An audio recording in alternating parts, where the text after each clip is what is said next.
noches a los que nos están escuchando. Buenas noches, doctor Ricardo Milán. Un gusto tenerlo hoy en la actividad de la Academia Nacional de Medicina. Y voy a hacer la presentación. A mí no me gusta nada más contar su currículum, sino que se lo voy a matizar con una anécdota y dos frases, ¿verdad?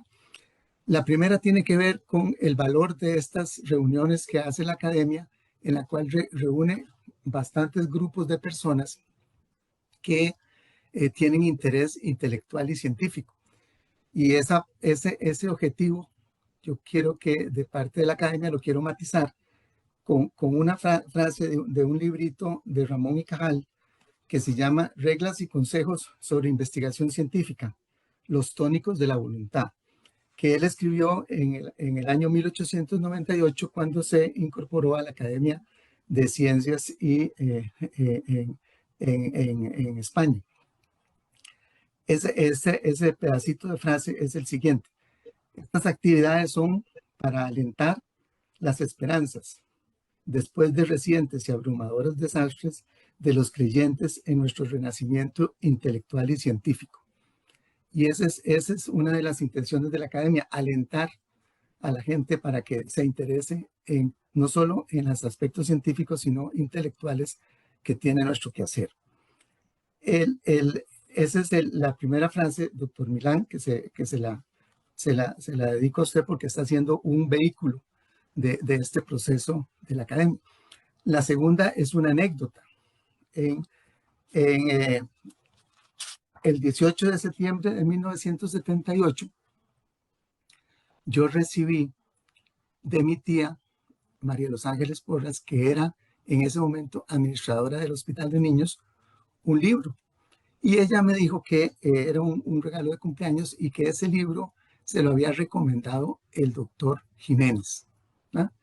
Entonces, yo le seleccioné una frase de ese libro que a mí me parece que puede ser interesante en relación con lo que usted va a presentar hoy y con una frase que recolecté de su punto de vista sobre lo que usted va a presentar hoy. Ese libro se llama Viaje a través de la locura y es de una autora que se llama Mary Barnes y de J. Berke. Y se supone que es un manual de antipsiquiatría. Y la frase dice así: sin duda, ¿conoce usted la teoría de la histeria y la ejemplaridad del caso de Charcot, el maestro de Freud? Los trastornos que padecían sus pacientes presentaban una analogía sorprendente con las especulaciones que su ilustre médico había forjado sobre ellos. Se diría que calcaban como por telepatía las ideas que había en su mente. Cuando en 1893 murió Charcot, ¿no?, y con él sus ideas, desaparecieron para siempre aquellos trastornos. Este libro es muy interesante. Yo lo leí con mucho gusto en aquel 1978 y me sirvió de mucho para el futuro, para entender que las cosas no son cuadradas y permanentes cuando uno se las cuenta. Y derivo de eso una frase suya que me pareció muy interesante y que dice, el doctor Milán dice: la psiquiatría, como todo en la vida, tiene grandes oportunidades de ir hacia la introspección y la sana crítica. Dice, lo que se nos enseña hace años no necesariamente va a ser lo mismo años después. Esa es más o menos la interpretación que yo le di y genera el pensamiento de que el cambio está presente en todo lo que hacemos y que el cambio está presente en el quehacer científico e intelectual.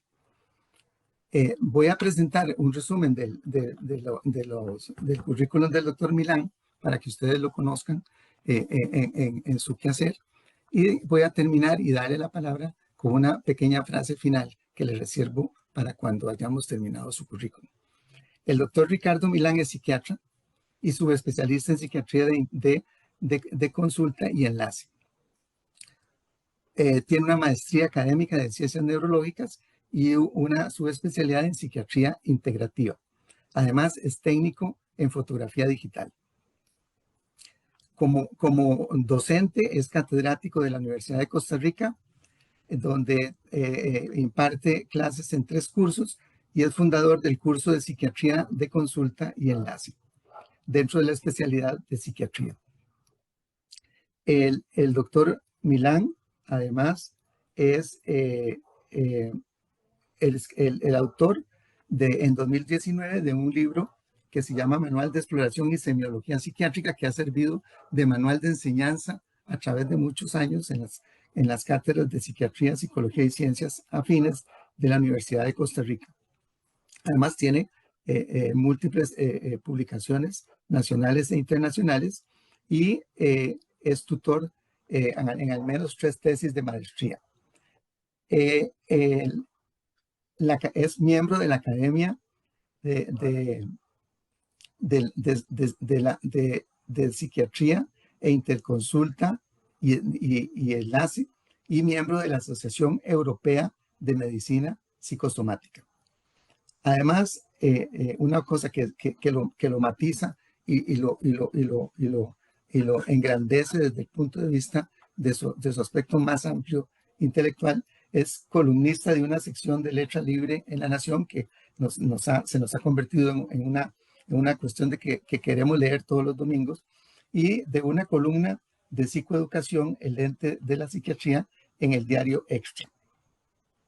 En la noche de hoy, el doctor Milán desarrolla el tema reinterpretación de los síntomas en psiquiatría, el caso de la disociación. Antes de darle la palabra al doctor Milán, le voy a leer algo que tal vez va por este sentido de lo que es clasificación y definición, que es una frase de un libro extremadamente interesante, aditivo, que se llama Todos los seres vivos, de Jason Roberts.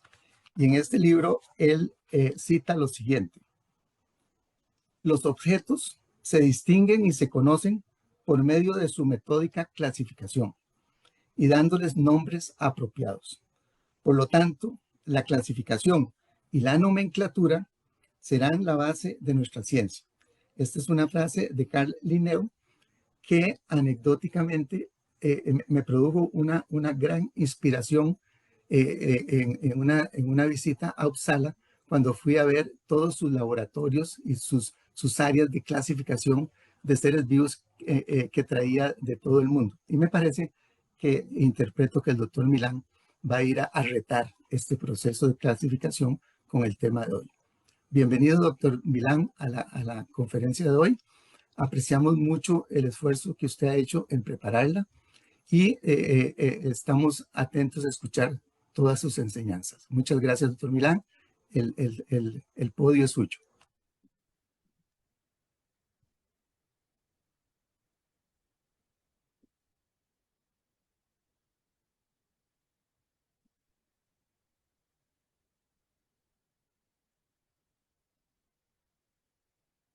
Doctor Porras, muchísimas gracias por esa amable introducción.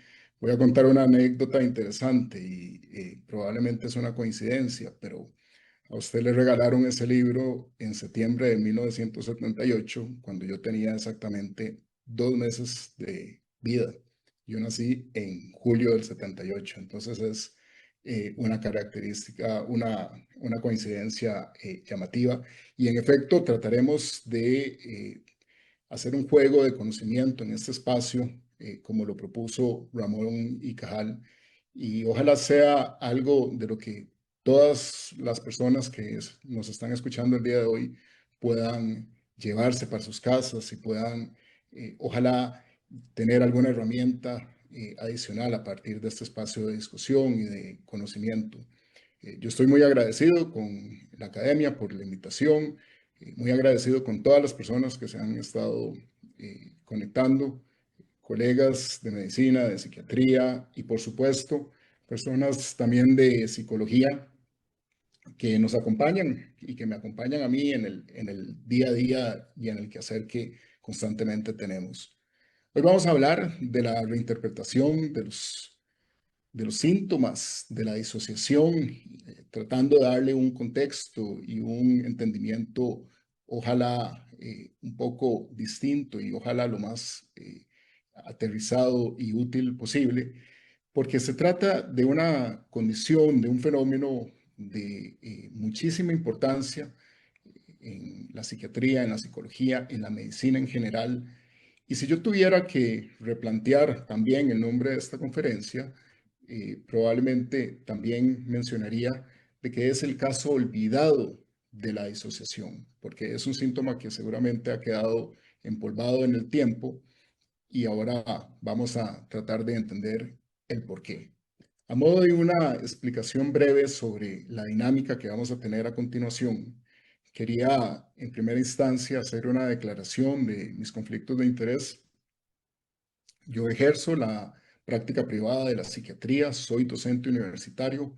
Como lo mencionó el doctor Porras, lo hago desde una visión de la psiquiatría de interconsulta y enlace, que es el área de la psiquiatría que se dedica a los aspectos psiquiátricos de la enfermedad física, por ejemplo, la atención de la parte psiquiátrica de pacientes que puedan tener cáncer o cualquier otra condición médica de una forma muy global. También eso lo hago y lo desempeño desde una visión de la psiquiatría integrativa. Es decir, estos son conflictos de interés probablemente no económicos, sino intelectuales. Y otro elemento importante en este proceso es que he mantenido a lo largo de los últimos años una posición crítica hacia la industria farmacéutica. No suelo dar exposiciones para las compañías farmacéuticas ni para otros espacios de esta índole. Y precisamente creo que uno de los motivos por los que la disociación es algo de lo que se habla muy poco es porque no existe un tratamiento aprobado por FDA para la disociación y probablemente eso ha hecho que sea menos promovido el conocimiento que podamos tener sobre estos fenómenos en la parte de psiquiatría.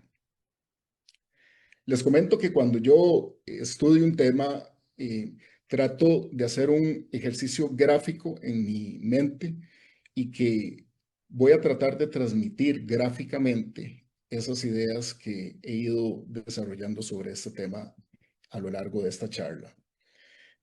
De igual manera, quiero dedicarle esta charla a dos de mis escritoras favoritas. A la derecha tenemos a Rosa Montero. Ella, en su conocimiento desde la psicología, ha hecho descripciones maravillosas del fenómeno de la disociación. Y a la izquierda tenemos a Irene Vallejo, que tuvimos el agrado de verla hace semana y media en la Universidad de Costa Rica. Ahí estuve compartiendo con el doctor Rafael Jiménez, por cierto, sobre la exposición que ella hizo y luego su firma de libros.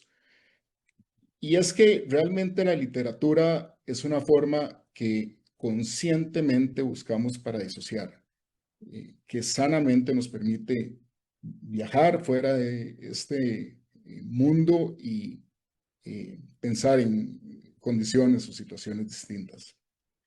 Cada una de las transiciones que iré haciendo estarán intermediadas por algunas caricaturas de Andrés Rábago, el Roto, que es un caricaturista del país de España que recientemente ganó un premio importante y que será entregado precisamente en septiembre en el Museo del Prado en Madrid, gracias a sus aportes al periodismo a lo largo de los años. Y finalmente, intentaré dar algunas explicaciones de aplicación clínica que a lo largo del tiempo a mí me han funcionado. Para desarrollar y para tener un esquema puntual de lo que vamos a hacer, hablaremos de la definición del concepto de disociación, hablaremos de la fisiopatología y al final les compartiré algunos pensamientos que he ido desarrollando sobre consideraciones clínicas de el manejo de esta condición y del trabajo que solemos hacer en la práctica diaria. Entonces, vamos a hacer una definición del concepto, pero desde una mirada sobre todo evolutiva.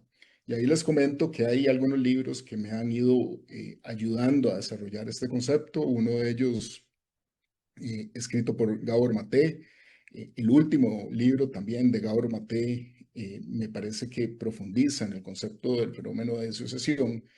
Y al respecto, Gabor hace un señalamiento que me parece brutalmente franco, en donde describe: la autofragmentación es una de las defensas que se evocan cuando la experiencia de cómo son las cosas no se puede soportar. Solo quienes conocen la vida real como una pesadilla insufrible se ven impulsados a desconectarse de ella. Otro de los libros que ha sido realmente inspirador es desde la visión de la psiquiatría evolutiva, en donde nosotros lo que hacemos es pensar el porqué de las respuestas psiquiátricas desde la capacidad de adaptación del ser humano.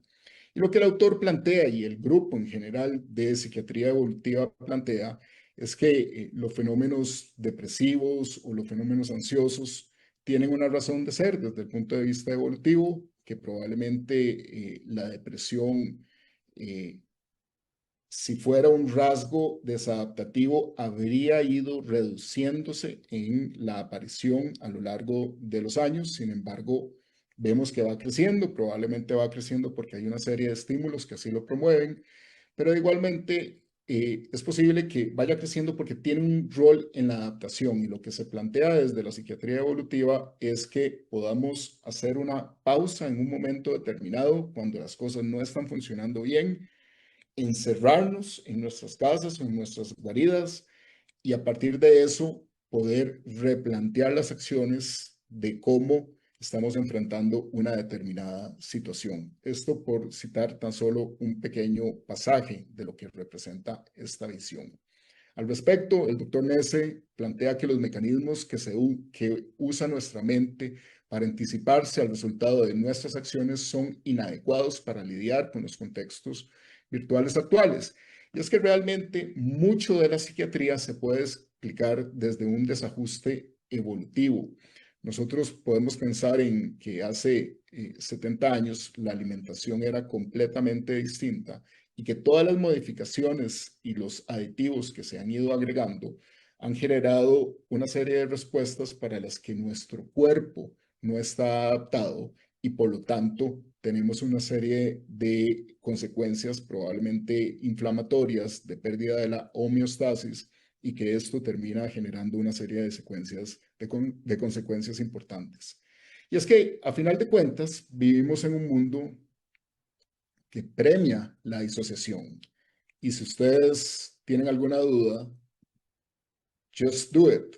Pensemos en todos los mensajes que constantemente vamos recibiendo que cercenan las manifestaciones de cualquier emoción importante, o que por el contrario promueven o hipertrofian una determinada emoción a expensas de otras que en un momento podrían ser necesarias. Y parte del problema del desbalance fisiológico y del desajuste evolutivo es que, a final de cuentas, se termina dando una pérdida de los mecanismos de retroalimentación negativa. Y como ustedes recordarán de las clases de fisiología, todo lo que no tenga un proceso de retroalimentación negativa tiende al descompensarse y tiende probablemente al colapso funcional. Entonces, a modo de tener un ejemplo, tenemos una persona que tiene ansiedad, que empieza a tener preferencia por una alimentación proinflamatoria alta en dulces o grasas saturadas. En algún momento esa persona experimenta liberación frontal, pierde el control de sus impulsos, lo que con el paso del tiempo se acompaña de un aumento de peso, y a final de cuentas se da una apnea obstructiva que termina amarrando el fenómeno de la ansiedad y que termina posiblemente generando algunas consecuencias para esta persona.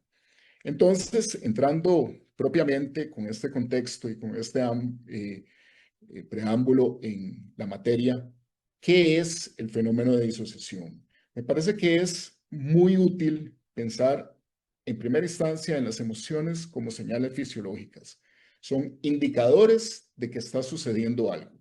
Entonces, si nosotros hacemos la analogía con otras señales fisiológicas, podemos pensar en el rol de el dolor que nos advierte sobre una determinada situación. Cuando tenemos un pie en una posición incómoda y no está teniendo suficiente flujo sanguíneo, probablemente vamos a tener una serie de señales que nos van a indicar que hay un riesgo para ese tejido o para ese componente. Entonces, probablemente el fenómeno de la disociación consiste en que se empiece a desatender la alarma de nuestro cuerpo con respecto a señales usualmente emocionales, aunque también pueden haber señales fisiológicas que se empiezan a desatender y que por lo tanto sería la analogía como si yo me pusiera una anestesia en la palma de mi mano y dejo mi mano cerca de ese disco caliente, con lo cual de repente en un momento determinado no siento mucho malestar, pero estoy teniendo una lesión de tejidos muy importante que posteriormente va a pasarme una factura a fin de cuentas. Entonces, todos en algún momento del día nos disociamos. Cuando vamos manejando y nos quedamos idos en la línea de la carretera y de repente alguien nos habla a la par o escuchamos una canción y no le vamos prestando mayor atención, posiblemente estamos utilizando un principio de economía cerebral en donde solamente importa el tono motor que yo esté teniendo, la visión y otros estímulos puede ser que no sean tan importantes y tan necesarios. Pero, ¿qué pasa cuando este mecanismo se desarrolla no en el día a día, en circunstancias casuales, sino porque yo estoy en una situación crítica donde hay amenaza para mi integridad emocional en un momento determinado? Pues el cerebro sabe que esto podría generar, digamos, la analogía de un cortocircuito que a final de cuentas podría conducir a un desastre desde el punto de vista emocional o fisiológico y consecuentemente el cerebro tiene sus mecanismos de desconexión, de desenchufar ciertas funciones específicas para que de esa manera el cerebro siga funcionando, no digamos de forma óptima, pero al menos pueda cumplir con una función determinada que en un momento particular puede ser, a fin de cuentas, también un mecanismo evolutivo. Para hablar de disociación, nosotros tenemos por fuerza que hablar de interocepción, que lo entendemos como ese proceso donde hay receptores periféricos que se sitúan en la piel, que se sitúan en las vísceras, que envían señales a través de vías aferentes, a través de nervio vago, glosofaringio, de médula espinal, y que a final de cuentas llegan a los centros de procesamiento a nivel cerebral que incluyen, entre otros, el tálamo, el hipocampo, la amígdala, la ínsula anterior, que es particularmente relevante para esta función, y que, como ustedes podrán observar, son áreas en donde también se modula la parte afectiva, por lo que se supone que alteraciones desde un punto de vista afectivo podrían afectar, podrían comprometer esta función de integración a nivel cerebral y propiciar o facilitar la expresión del fenómeno de la disociación. Lo entenderíamos, por lo tanto, la interocepción como un proceso que es cognitivo, afectivo y perceptivo, en donde se integran en grandes niveles muchas de estas funciones.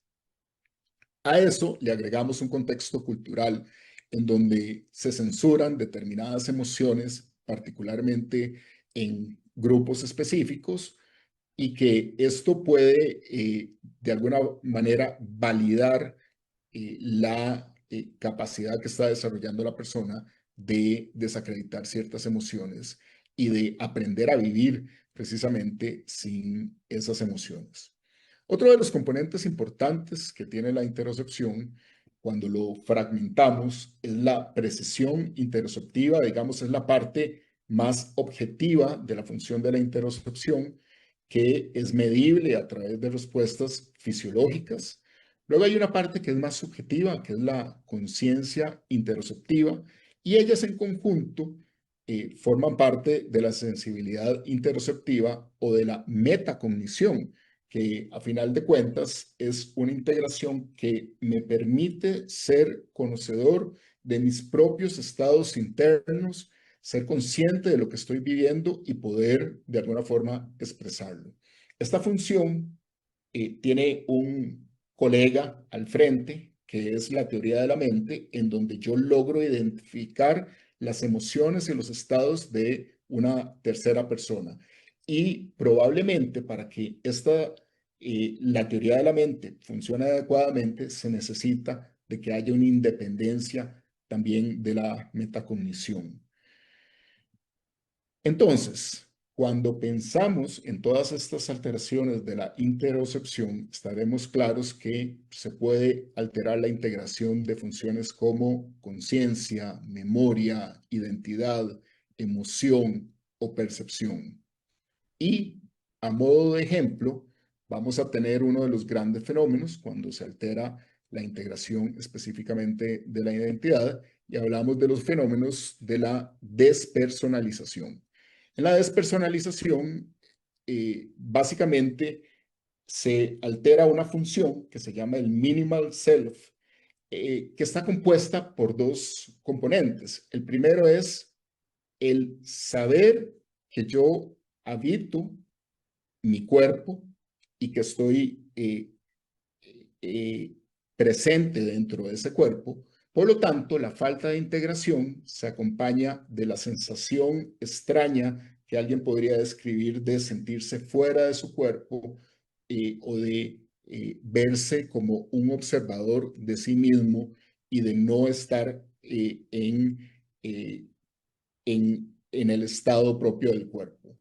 Pero también eh, otro de los grandes fenómenos, perdón, está entonces el fenómeno de sentirse dueño del propio cuerpo y está el fenómeno del self-agency, en donde la persona puede autogestionar sus pensamientos, sus emociones, y por lo tanto, cuando hay una alteración en la integración de esta información, la persona no se siente dueña de sus acciones, de sus pensamientos, y así tal cual es como nos los terminan describiendo en esos momentos.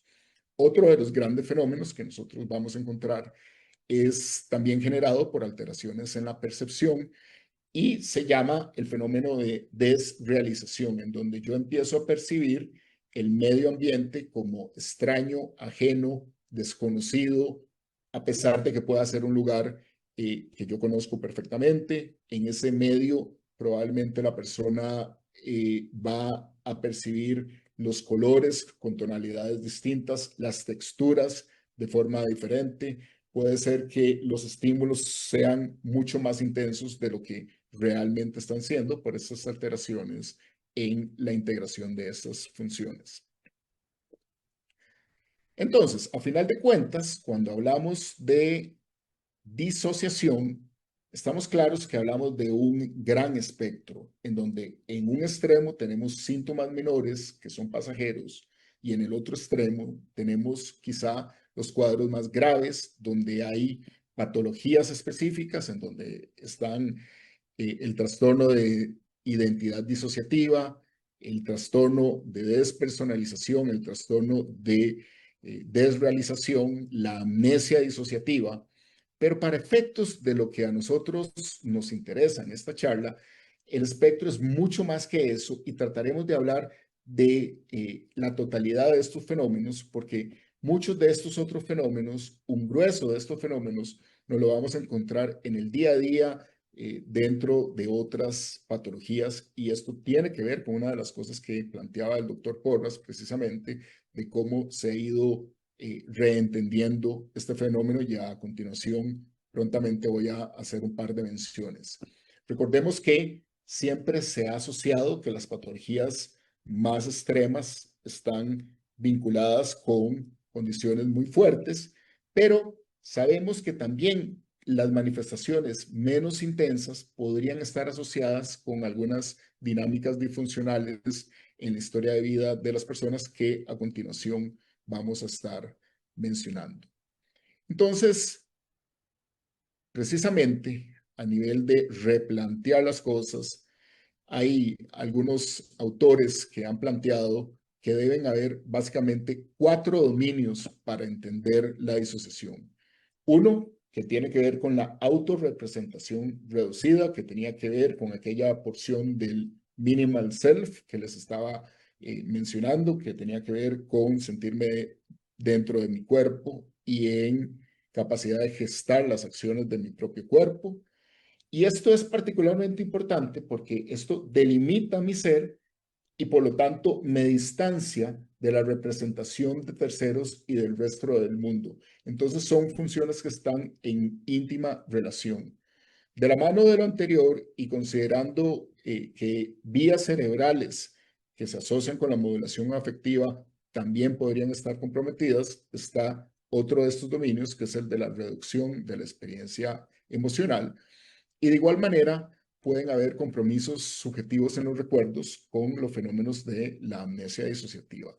Entonces, hace algunos años, los críticos y siendo acordes también con otro de los comentarios del doctor Porras, desde algunas visiones que intentan replantear lo que se ha dicho hace varias décadas, el Instituto Nacional de Salud Mental de los Estados Unidos propuso una nueva clasificación, que es el Research Domain Criteria, en donde hay 6 elementos que pueden identificar y definir las enfermedades en psiquiatría, y cada uno de esos elementos se analiza desde un punto de vista genético, desde un punto de vista ambiental, desde un punto de vista del funcionamiento de las personas.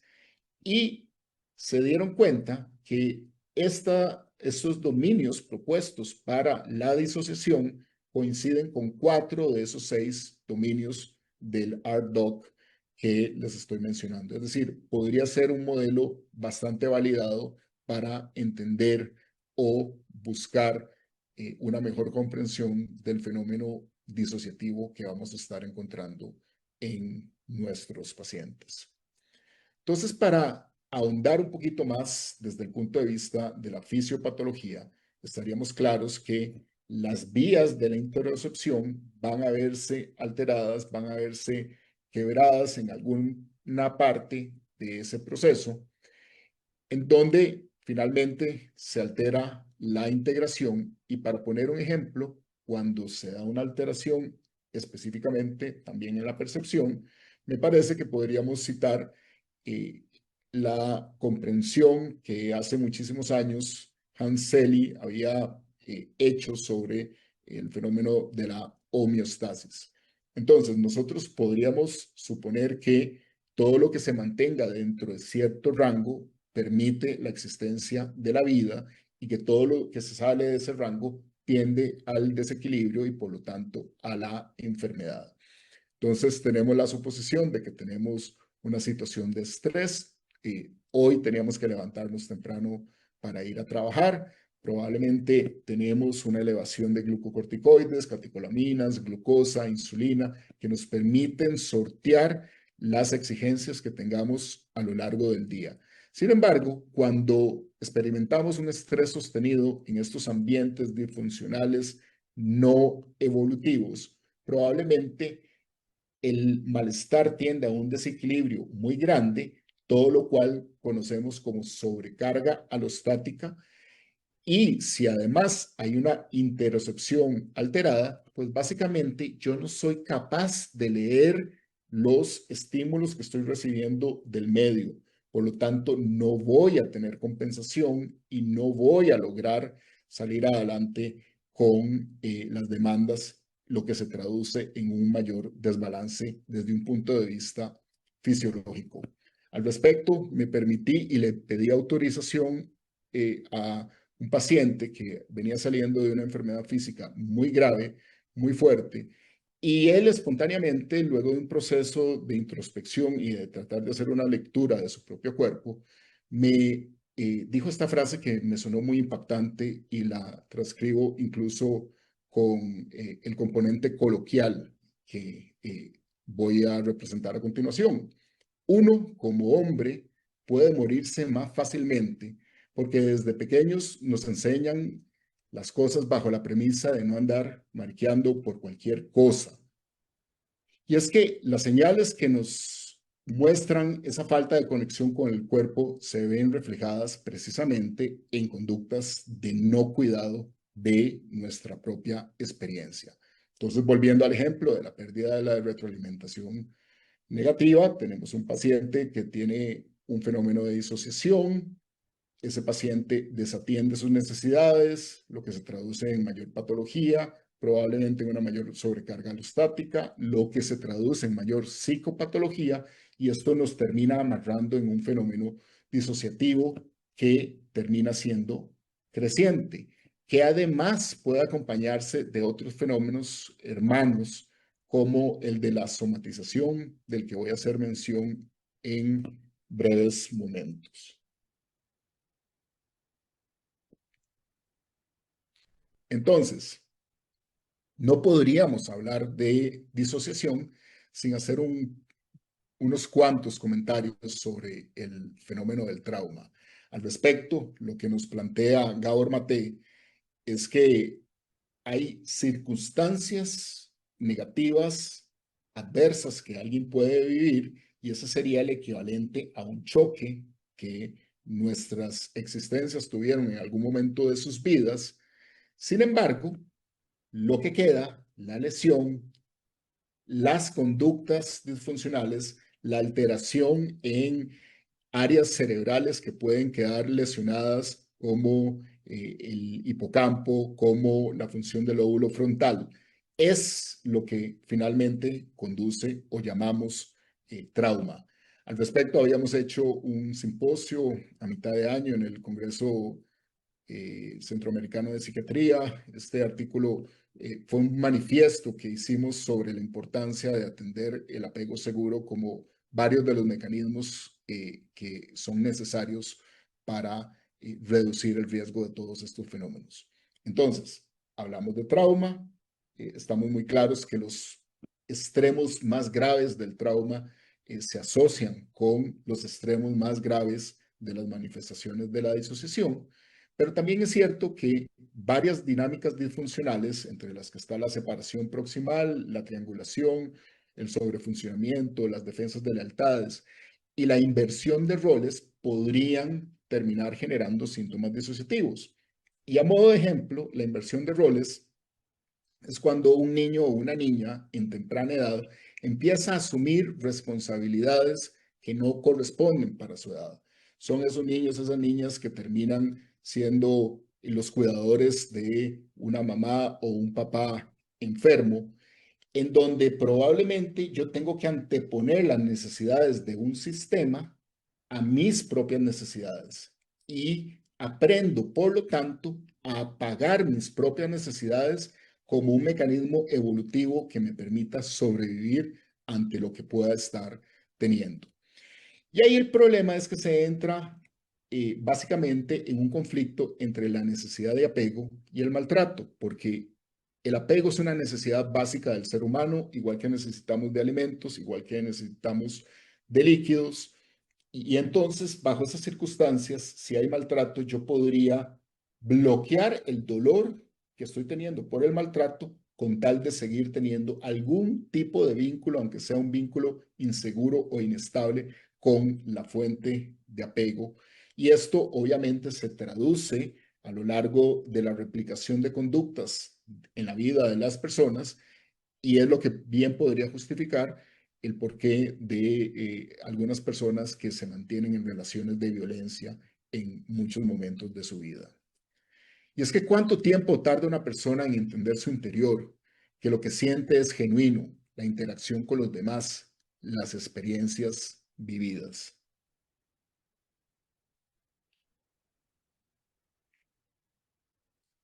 Y si nos vamos a la parte más aún más fisiopatológica para entender cómo el trauma pasa a la disociación, tendríamos que hablar del famoso fenómeno de la regulación hacia abajo. Entonces vamos a suponer que esa es una membrana postsináptica, que ahí tenemos neurotransmisores de algún tipo. En amarillo están representados los receptores postsinápticos que van a estar recibiendo la estimulación de esos neurotransmisores y que en condiciones normales va a haber un flujo equilibrado de estimulación de esos receptores.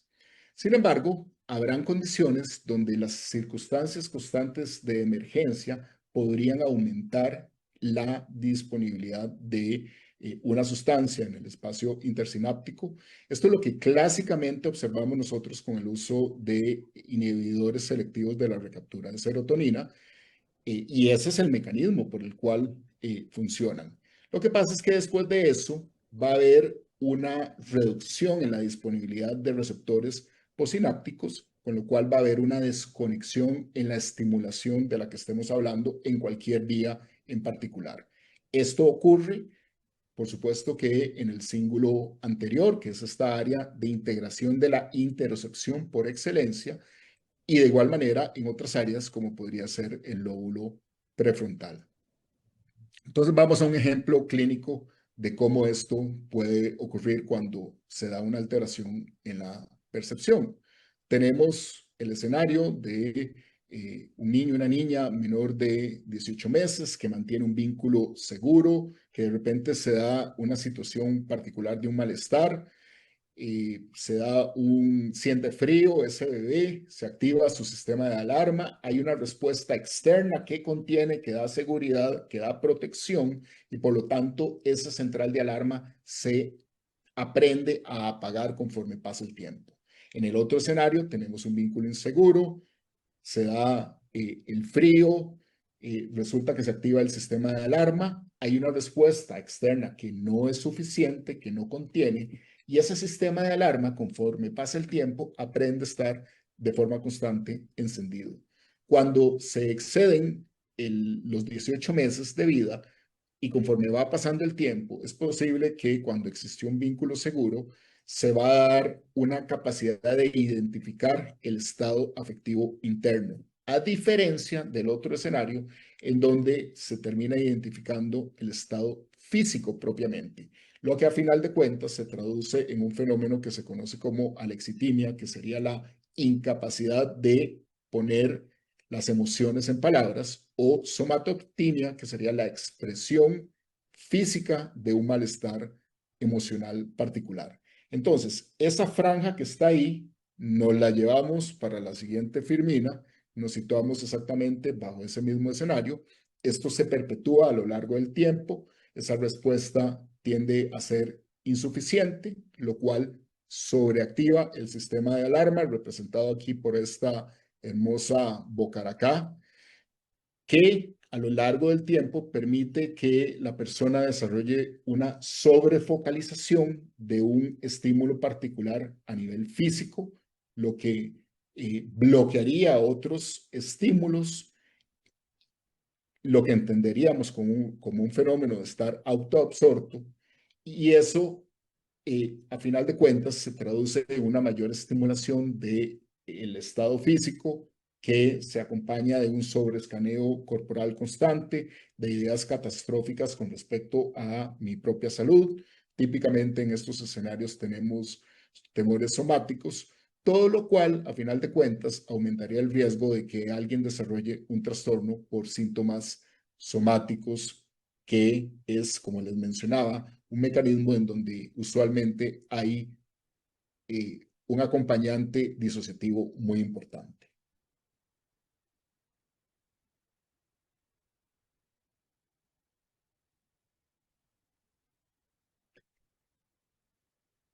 Voy a comentarles sobre algunas consideraciones con respecto a lo que yo llamo momentos de consultorio.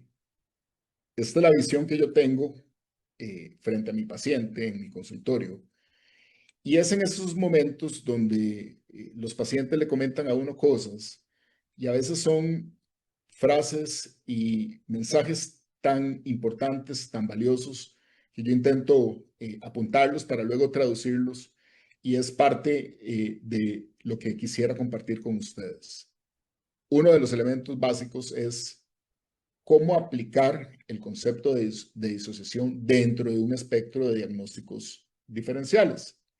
Entonces estaríamos muy claros que según algunas propuestas, la disociación no es una entidad aparte, sino que es un espectro de manifestaciones que cruza a lo largo de otras condiciones y que el trastorno de ansiedad, la depresión, el estrés postraumático, el trastorno limítrofe de la personalidad, entre muchos otros fenómenos, podrían tener componentes de ese fenómeno disociativo y no necesariamente entenderlo como una entidad aislada. Esto es precisamente lo que propone el RDoC y ese sería el entendimiento que podríamos empezar a hacer.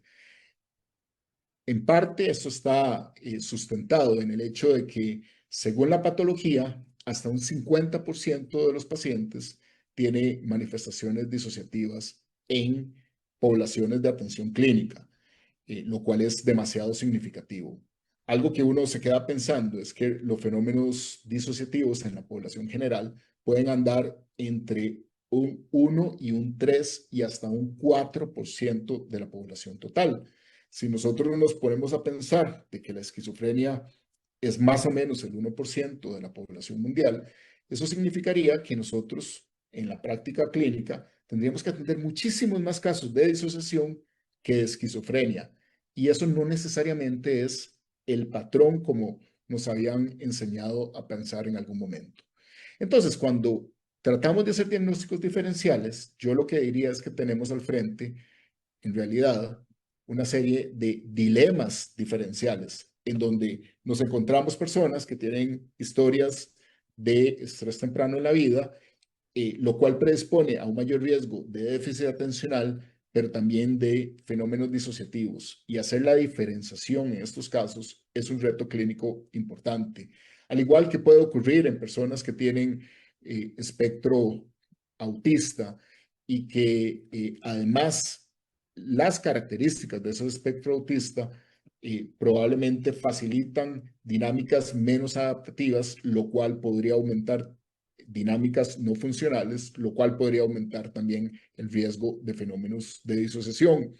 Esto ocurre de igual manera en la fobia social, en el deterioro cognitivo. Por cierto, en la disociación se ha vinculado no solamente al fenómeno de la amnesia disociativa, sino pareciera que también hay un mayor riesgo de deterioro cognitivo en estas poblaciones, seguramente por esa falta de autocuidado, por esa falta de autodetección de las propias necesidades que alguien puede tener. Y un escenario que pensaría que es muy frecuente es cuando tenemos el síndrome de aplanamiento afectivo secundario a medicamentos. Supongamos inhibidores selectivos de recaptura de serotonina, en donde las personas claramente se desconectan de sus emociones, no logran experimentar los elementos donde hay mucho bienestar o donde hay mucha tristeza, y a veces identificar si hay disociación se vuelve un tema complejo. Parte de lo que a veces uno se ve obligado a hacer es hacer cambios en las dosis de cerca con el paciente para ir buscando cuál es el origen de ese fenómeno que estamos observando.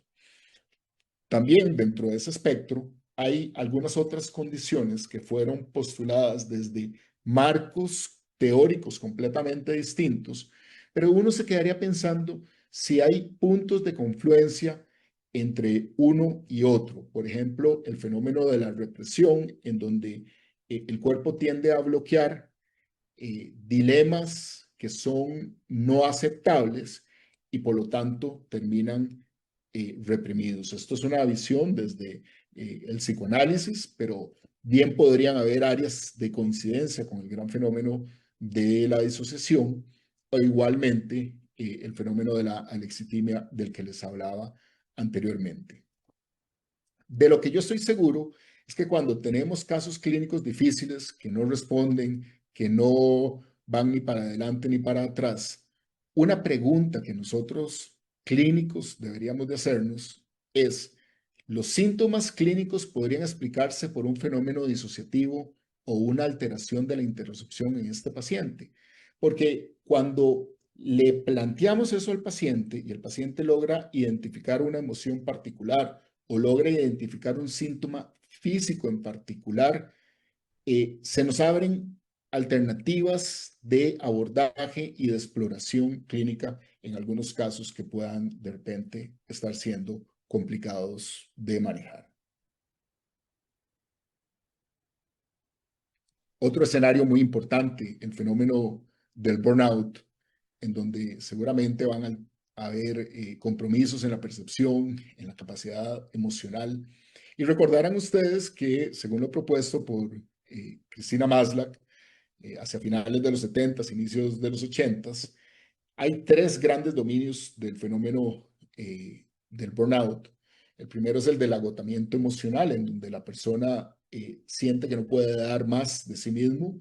El segundo es el de la baja realización personal, en donde la persona subestima sus capacidades por la falta de sensación de retribución que pueda haber al respecto. Y a final de cuentas está el de la despersonalización, en donde yo podría tener la sensación de que no tengo al frente a un paciente, sino tengo a un número. Y este es un comentario que de vez en cuando uno podría escuchar en los pasillos de los hospitales. Es mi creencia que el fenómeno disociativo atraviesa estos tres dominios, pero probablemente se encuentra más representado en el fenómeno de la despersonalización, en donde yo tendría que bloquear mi componente emocional por el dolor ajeno que estoy observando de forma constante en los pacientes. Entonces, este fenómeno de la despersonalización, no entendida como la despersonalización de la que habíamos hablado antes, sino dentro del fenómeno del burnout, generando tanto desgaste, finalmente nos desconecta a nosotros, no logramos identificar nuestras propias sensaciones, nuestras propias emociones, con lo cual nos sometemos a más circunstancias extremas sin poder identificarlo. Y por el otro lado está el fenómeno de la disociación instrumental, que es cuando nosotros podemos bloquear una emoción en particular con la finalidad de realizar una acción específica por ayudar a un paciente. Digamos, el cirujano que entra a la sala de operaciones sabiendo que afuera hay una familia esperando a una persona, sabiendo que tiene a una persona en la camilla y es capaz de bloquear el componente emocional, realizar un procedimiento y ayudar a la recuperación de esa persona. En condiciones sanas y en condiciones esperables, la persona que tiene una disociación instrumental debería ser capaz luego de reintegrarlo conscientemente, identificar si hubo un proceso que lo tocó emocionalmente, que lo lesionó emocionalmente y posteriormente trabajar lo que se tenga que trabajar, verbalizar, tener un espacio de comunicación con respecto al cuidado de su propia salud mental, por ejemplo. Eh, Hay lugares donde se brindan grupos Valiant, que son terapias, espacios de expresión grupal para médicos sobre casos que son de difícil manejo desde un punto de vista emocional, no desde un punto de vista técnico, y son espacios en que estos ejercicios podrían llegar a realizarse. Y es que se lidia mucho con el dolor por las personas que están vulnerables, que están sufriendo en un momento determinado. De igual manera, se lidia con dar malas noticias, con las expresiones emocionales para las que el cuerpo médico usualmente no es entrenado. Y desgraciadamente, esto ha hecho que en la formación de residentes se vivan consecuencias importantes. Este es una cita de lo que ocurrió el año pasado con el suicidio de una residente en Colombia. Hace unos días el doctor Gutiérrez también nos compartió otro artículo sobre el suicidio de un residente en México este año. Y lo que probablemente ocurre es que se va sumando la carga tanto por el dolor emocional como por la sobrecarga que están teniendo los trabajadores, como por las espirales crecientes en donde no se les validan sus capacidades, hay mayor pérdida de la confianza en sí mismos y a final de cuentas se desarrolla un fenómeno que no se puede compensar y termina con situaciones complicadas, dolorosas como las que mencioné anteriormente. En la relación médico-paciente, cualquiera de nosotros podría tener un fenómeno de disociación en la consulta, que típicamente se observa como la persona, como si cambiara de marcha, como si le pusiera la doble tracción y se desconecta en algún momento. De repente la persona puede entrar en un estado como de somnolencia, y puede bostezar, puede evidenciar que está como aburrida y puede ser una transición muy sutil que alguien pueda observar durante la consulta. Obviamente que si no conocemos el fenómeno de la disociación, corremos el riesgo de que a final de cuentas nos podamos enojar o no podamos entender lo que está sucediendo, que es una queja que los pacientes describen en muchas ocasiones. Y creo que también este mismo fenómeno de la disociación en personas susceptibles podría facilitar que los pacientes no cumplan con las recomendaciones y con el seguimiento, con lo cual podría verse fracturado la relación médico-paciente si no somos conscientes de ese fenómeno y de cómo podrían estar afectando el funcionamiento de las personas. Creo que una de las consecuencias más importantes es el de la desvinculación y al respecto, digamos, esto no me lo ha dicho un paciente, probablemente me lo han dicho decenas de pacientes en donde se magnifica y se idolatra ese recurso de no manifestar las emociones porque equivale a una fortaleza. O aquella paciente que me comentaba, le dije a mi hija que no llore para que mamá no esté triste, de alguna forma censurando la manifestación de las emociones en un contexto donde se supone que yo ayudo si reduzco la emoción, no si valido la emoción, con lo cual es posible que terminemos generando una secuencia de heredar la disociación de generación en generación, a menos de que alguien logre tomar conciencia, trabajarse emocionalmente y seguramente que plantear quebrar con estas secuencias transgeneracionales que podrían darse en un momento particular. Y es que cómo responsablemente podríamos asumir la paternidad o la maternidad si no somos conscientes de esa conexión emocional que termina siendo parte de esa nutrición emocional que tenemos. Por supuesto que desde esa perspectiva no se lograrían ejercer las capacidades de empatía y la vinculación seguramente termina siendo pobre. Al respecto, Gabor nos dice, dado que somos criaturas biopsicosociales, la creciente epidemia de soledad en la cultura occidental es mucho más que un simple fenómeno psicológico. Es una crisis de salud pública. Y si hablamos del fenómeno de los electrónicos y el fenómeno de los sobreestímulos que estamos teniendo, pues en el escenario se nos vuelve mucho más cuesta arriba y los retos van a ser aún mayores. He observado algo que llamé el fenómeno del péndulo, en donde algunos pacientes tienen un trastorno por síntomas somáticos, en donde hay una condición de su estado de salud que los tiende a sobrepreocupar, que los tiene sumamente agobiados, que promueve un escaneo constante de su cuerpo, la revisión constante en Internet sobre su condición de salud, la búsqueda constante de valoraciones médicas y de realizar múltiples exámenes, lo que se ha asociado con mayor riesgo de iatrogenia.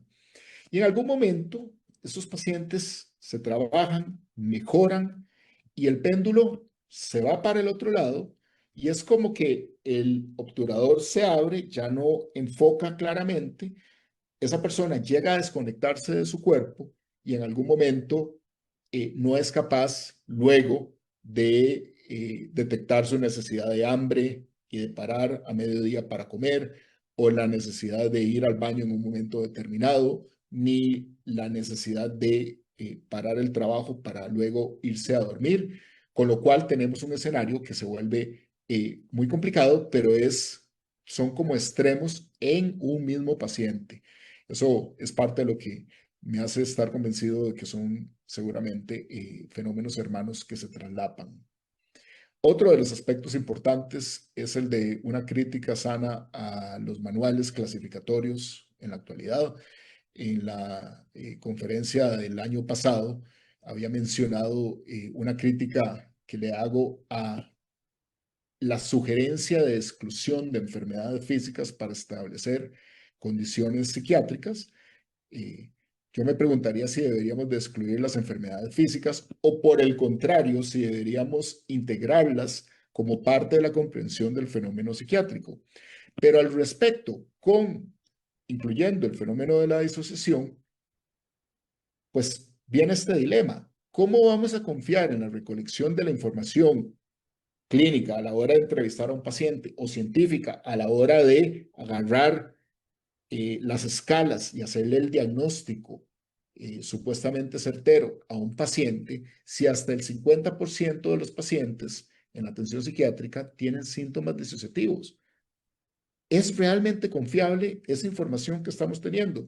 Y esa información sobre la que luego se basan los estudios que se realizan y que permiten estar con la sugerencia de que un fármaco funciona o no funciona. Esto es un dilema que yo creo que no tiene al día de hoy una respuesta demasiado clara y que es un inconveniente importante. Luego creo, por el otro lado, que hay una serie de intangibles con respecto al fenómeno de la disociación que nos podrían indicar mejorías clínicas en los pacientes sin que eso sea algo validado o que esté claramente escrito. Por ejemplo, cuando un paciente logra identificar sus propios fenómenos disociativos, cuando un paciente hace el ejercicio de la expresión emocional de un determinado conflicto y logra ponerle un nombre a esa emoción que está teniendo, cuando una persona logra darle un significado a ese síntoma físico que está manifestándose en un momento determinado. Y eso no son cosas que claramente lo dicen los manuales, pero que los pacientes dentro de esos cambios de dinámica probablemente se acompañan de una serie de beneficios de salud mental que probablemente dicen que la persona termina estando muy bien o termina, digamos, recuperándose al menos parcialmente de ese fenómeno. Hay otro elemento importante y es que los pacientes extrañan la disociación en ocasiones. Esto me lo decía un paciente muy trabajado, en algún momento enfrenta una situación dolorosa y ya tiene muchos más recursos para enfrentarlas, pero como que en aquellos momentos se recuerdan de cuando no sentían y de alguna forma haya una añoranza. Para ir cerrando este espacio, voy a hacer un par de menciones sobre aspectos del tratamiento sin que este sea el propósito de esta charla. Respecto al tratamiento, se podría hablar un congreso entero al respecto, pero quiero mencionar la importancia de la educación de estos fenómenos cuando tenemos a los pacientes, de que ellos puedan aprender a ponerle un nombre al fenómeno, de que puedan aprender a ponerle un nombre a la emoción, y esto probablemente es un proceso largo que se puede realizar en algunos pacientes, pero que es básico para la evolución de ellos mismos. Por supuesto que hablamos de que si alguien tiene disociación, ha tenido historias de vida donde sus vínculos no han sido los más seguros, lo cual hace que la alianza terapéutica sana con los pacientes sea en sí mismo reparador y probablemente va a tener una serie de repercusiones positivas en los usuarios. Existen modelos específicos de psicoterapia acoplados para condiciones en donde típicamente existe disociación, como para el tratamiento del trastorno limítrofe de la personalidad con la terapia dialéctica conductual. Se podría utilizar terapia cognitivo-conductual para algunos fenómenos depresivos que podrían secundariamente ayudar con el tratamiento de la disociación. Hay evidencia de que el EMDR podría de igual manera ayudar en estos procesos, y yo tengo buenas experiencias de pacientes que recibieron esta última terapia y evolucionaron satisfactoriamente. Y a final de cuentas, estamos claros que no hay un tratamiento aprobado por FDA ni por ninguna otra instancia para el manejo de la depresión desde el punto de vista farmacológico. Sería muy difícil revertir el proceso fisiopatológico que acabamos de mencionar anteriormente. Y lo que nosotros solemos hacer es usar algún medicamento para alguna condición comórbida en donde reducimos la ansiedad. Por ejemplo, esa persona se sitúa en un lugar de mucha más tranquilidad y logra, por lo tanto, permitirse sentir más las emociones con menos temor, logra empezar a ponerle más nombre a esas emociones, y esto nos engancha para sobrellevar los procesos de mejoría de los pacientes. Entonces, a modo de conclusión, estamos clarísimos que la disociación es un fenómeno sumamente complejo. Desde el punto de vista fisiopatológico tiene muchísimas aristas que lo hacen difícil de entender, y en donde seguramente hay muchos aspectos que todavía no manejamos y no comprendemos.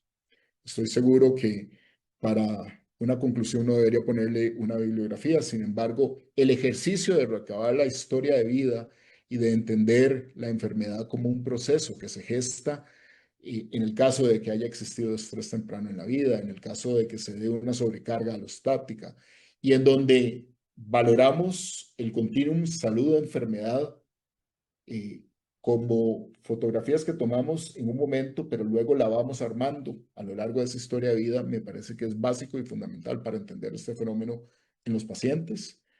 Creo que es un reto mayúsculo para la identificación clínica que tenemos con los usuarios, y tendremos dilemas en donde a veces tengamos muchas dudas sobre es una condición o es otra condición, y podremos definir, darle tratamiento a la condición para la que hay un tratamiento farmacológico en ocasiones donde la circunstancia seguramente que no es tan sencilla. Y es un reto también para el abordaje, a final de cuentas, en todos estos pacientes. Yo espero que el proceso, como lo planteaba Ramón y Cajal, haya sido de poder llevarse un mensaje, un par de viñetas para sus casas. Ojalá se lleven también dudas, inquietudes que motiven el estudio de este tema, la discusión de este fenómeno.